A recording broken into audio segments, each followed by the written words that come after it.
అయితే ఏంటి అంటే, ఎప్పుడైతే రాముడిది, రావణాసుడిది యుద్ధం ఫస్ట్ హరకృష్ణ ముగించింది, చెప్పాలి.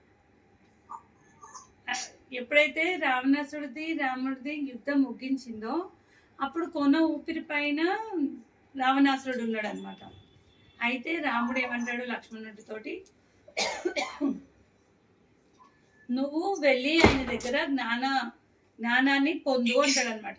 ఎందుకంటే తను చాలా తపస్వి, రావణాసురుడు చాలా తపస్వి. నువ్వు వెళ్ళి తన దగ్గర నుంచి జ్ఞానార్చన చేసుకొని జ్ఞానాన్ని తీసుకొనిరా. అప్పుడు మనం ఆ జ్ఞానాన్ని మనం యూజ్ చేయడమే కాకుండా సమాజానికి కూడా మనం అందించవచ్చు అనేది చెప్తాడనమాట రాముడు లక్ష్మణుడితో. లక్ష్మణుడికి అసలు ఆ మాట రుచించదు, కానీ చెప్పింది అన్నయ్య. సో అన్న మాటని ఎప్పుడు కూడా లక్ష్మణుడు కాదన్నాడు కాబట్టి తను ఏం చేస్తాడంటే సరే అని చెప్పి లోపల అనుకుంటాడు, ఇంత బాధలు పెట్టిండే, ఇంత హింసను గురి చేసిండే, ఇన్ని రకాలుగా అయినాక ఈయన దగ్గర జ్ఞానాన్ని తీసుకోమంటాడేంటి, ఈ రాక్షసుడి దగ్గర జ్ఞానాన్ని తీసుకోమంటాడేంటి అని చెప్పి ఇంకా మొత్తానికి వెళ్ళి ఏమంటాడు, ఆయన తల దగ్గర కూర్చుంటాడు అనమాట. కూర్చొని ఏమంటాడు, దుర్మార్గుడా అంటాడు అనమాట. ఓ అహంకారి, ఓ దుర్మార్గుడా, నీ దగ్గర జ్ఞాన సంపద చాలా ఉందని మా అన్నయ్య చెప్పిండు, నేను నీ దగ్గరికి అందుకోసమే వచ్చినాను. నువ్వు ఆ జ్ఞానాన్ని మాకు ప్రసాదిస్తే మేము వాడుకోవడం కాకుండా సమాజ సేవ కోసం కూడా ఉపయోగిస్తాము అని చెప్తాడనమాట.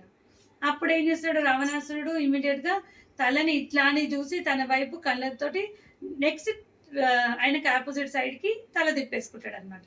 ఇలా చూసి ఇలా అని తిప్పేసుకుంటాడు అనమాట. అంటే ఇంకా ఇంతగానం చనిపోయే దగ్గరకు వచ్చినా కూడా ఈయన అహంకారం మాత్రం జావలేదు. ఈ అన్నయ్యకి ఏం చెప్తే ఏం అర్థం కాదు అనుకో. మంచి ఇలా ఏం లక్ష్మణుడు అనుకోడు, మన లాంగ్వేజ్లో నేను చెప్తున్నాను ఇంటర్నల్గా. అలా అనుకొని ఏమనుకుంటాడు, ఇంకా మొత్తానికి మళ్ళీ రాముడి దగ్గరికి వస్తుంది. అన్నయ్య మీరు చెప్పి వెళ్ళమని, అహంకారికి ఏమాత్రం కూడా అహంకారం తగ్గలేదు. సో మరి నేను అడిగితే దాని జ్ఞానాన్ని నాకు ప్రసాదించలేదు అంటాడు. నువ్వు ఏ రకంగా అడిగినావు అంటాడు అనమాట. అంటే తను చెప్తాడు అనమాట, నేను తల దగ్గర కూర్చొని ఈ రకంగా అడిగినాను, ఏదన్నాడో అదే చెప్తాడు అనమాట. అయితే అది కాదు కదా, మనం ఎప్పుడైనా జ్ఞానాన్ని తీసుకోవడానికి వెళ్ళినప్పుడు మన లోపల వినయాన్ని పెంచుకొని వెళ్ళాలి కదా. ఆగు నేను నీకు చూపిస్తా నేను చేసి అని చెప్పి ఏం చేస్తాడు రాముడు, ముందు ఆయన కోదండం, అంటే ఎప్పుడు కూడా కోదండం ఆయన చేతిలో ఇలా పట్టుకొని ఉంటాడు కదా. మనం ఎక్కడ రాముడు పోస్ట్ చూసినా కూడా, ఈవెన్ సీతమ్మతో ఉన్నా కూడా ఆయన బాణంతో ఉంటాడు. మన వనవాసంలో ఎక్కడ ఏ సీరియల్లో చూసినా కూడా ఆయనతో పాటు అది ఉండే ఉంటుంది, కోదండం. సో ఆ కోదండాన్ని పక్కకు పెట్టి తను వెళ్ళి తన తల దగ్గర కాదు కూర్చుంది, తన పాదాల దగ్గర. చూడండి ఎవరి దగ్గర కూర్చున్నాడు, ఒక రాక్షసుడు తన భార్యను తీసుకెళ్ళిన ఆయన, అయినా కూడా ఆయన వెళ్ళి ఎవరి దగ్గర కూర్చున్నాడు, ఆయన యొక్క పాదాల చెంత కూర్చొని ఆయన పాదాలు నమస్కరించి అంటాడు, నువ్వు జ్ఞానివని నాకు తెలుసు, నువ్వు గొప్ప తపస్వని నాకు తెలుసు, నాకు నీతో ఎటువంటి వైరం లేదు. నువ్వు నా భార్యను అపహరించినందువల్ల నా భర్త ధర్మ ప్రకారం నేను నీతో యుద్ధం చేసినాను, అంతే తప్ప నాకు ఎటువంటి వైరం నీతో లేదు. నేను ఇప్పుడు మీ దగ్గరికి జ్ఞానాన్ని పొందడం కోసం వచ్చి ఉన్నా అని చెప్తాడనమాట. అప్పుడు రావణాసురుడు అంటాడు, కంఠంబడి నీళ్ళు తీసుకొని అంటాడు, మీకు మీ యొక్క సోదరుడికి ఎంత తేడా ఉంది. మీరేమో ఇంత విన్నాం, నేను మీకు ఎన్ని రకాల ద్రోహాన్ని చేసినా కూడా మీరంతా దాన్ని పక్కకు పెట్టి నా దగ్గర జ్ఞానం ఉందని వచ్చిర్రు. కానీ మీ తమ్ముడేమో నన్ను తిట్టి వెళ్ళిండు అహంకారని. ఎంత తేడా, ఎందుకంటే మీరు సర్వజ్ఞులు, మీరు పరమాత్మ, మీకు తెలియని జ్ఞానం నా దగ్గర ఏముందని, మీరే పరమాత్మ అయినప్పుడు మీ దగ్గర నుంచి ఏదైనా రావాల్సింది. కాకపోతే నా అహంకారం నాకు అడ్డు రావడం వల్ల నేను మిమ్మల్ని గుర్తించలేకపోయినా అని చెప్తాడు. చెప్పిన తర్వాత ఏమంటాడు తెలుసా అండి, ఇప్పుడేమంటాడు, నేను మీకు ఇవ్వాలనుకుంటున్న జ్ఞానము మీరు తీసుకోవడానికి నా దగ్గరకు వచ్చి అడిగిన కాబట్టి నేను నా జీవితంలో నేను గ్రహించిన ఒకటే ఒక విషయాన్ని మీకు చెప్తాను అని అంటాడు. అదేంటి అంటే, మనము చెడు చేయడానికి ఎంత ఉత్సాహం చూపిస్తామో మంచి చేయడం కోసమని అంత ఉత్సాహాన్ని చూపించము. అంటే అధర్మాన్ని ఏ రకంగా అయితే ఆహ్వానించడానికి మనం ఉత్సాహంగా ఉంటామో, ధర్మంలో నిల్చోడానికి మాత్రం అంత ఉత్సాహంగా ఉండము అంటాడనమాట. అంటే ఏంటి అంటే, నేను సీతమ్మని ఆమెని అపహరించి తీసుకురావడంలో ఎంతైతే ఉత్సాహాన్ని చూపించిందో, నేను మీ దగ్గరకు వచ్చి మీరు దేవాది దేవుడని గ్రహించి దాన్ని అంగీకరించి నేను మీ దగ్గరకు వచ్చి సరెండర్ అయ్యే విషయంలో మాత్రం అంత తొందరపాటు చేయలేదు అంటాడనమాట. అదే మనుషుల యొక్క లక్షణం, అది వదులుకోగలిగినప్పుడే మనం దైవాన్ని పొందగలుగుతాం. ఇదే నేను ఆర్జించిన జ్ఞానము అని చెప్తాడనమాట. దీంట్లో మనకి ఏమని అర్థం అనంటే, మనమైనా గూడా జ్ఞానాన్ని తీసుకోవాలి అనుకున్నప్పుడు మనకి చాలా అడ్డంకులొస్తాయి. మనం అదే అజ్ఞానం చేయాలంటే, తప్పుడు మార్గం చేయాలంటే మాత్రం ఈజీ. మనకి తెలుసు పొద్దున్న లేసి జపం చేసుకోవాలి, మనం పొద్దున్న లేసి మంగళారతికెళ్ళాలి అని. కానీ దానికి అన్నీ అడ్డువే. ధర్మపరంగా ఉండాలంటే చాలా అడ్డువే. దాన్ని మనం ముందుకెళ్ళడానికి ఉత్సాహం చూపించము.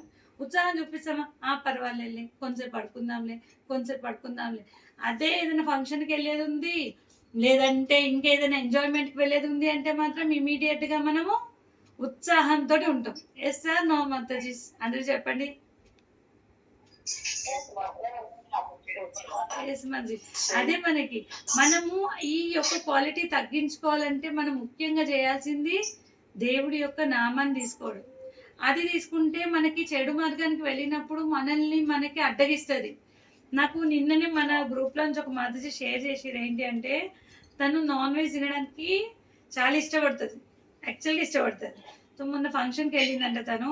ఫంక్షన్‌కెళ్ళినప్పుడు తనకి అన్ని varieties of the non veg ఉన్నా గూడా తను వెజ్ సైడే వెళ్ళిందంట. యాక్చువల్‌గా స్మెల్ వస్తేనే టెంప్ట్ అయిపోయి తినాలనిపించే దాన్ని, నాకే తెలియలేదు ఏ రకంగా మారింది నా బుద్ధి అనేది. నేను వెళ్ళి వెజ్ థాలి తీసుకొని వెజ్ స్వీకరించిన అని చెప్పింది. ఇది వింటే నాకు చాలా హ్యాపీ అనిపించింది మాతాజీ. అంటే మన యొక్క మెదడు, మన హార్ట్ అధర్మాన్ని, ధర్మాన్ని గుర్తించడానికి రెడీ అవుతుంది. మన మనసు ఏది స్వీకరించాలి, ఏది మనము తిరస్కరించాలి అనేది మనకు తెలుస్తుంది. అది ఏ రకంగా ఎందుకోసం జరిగింది ఆ మార్పు? ఎందుకోసం తన బుద్ధిలో ఆ మార్పొచ్చింది? ఎందుకు తనకు ఆ మనసులో అలా అనిపించింది? ధర్మం కోసం. దైవంది వినడం వల్ల మాట అది.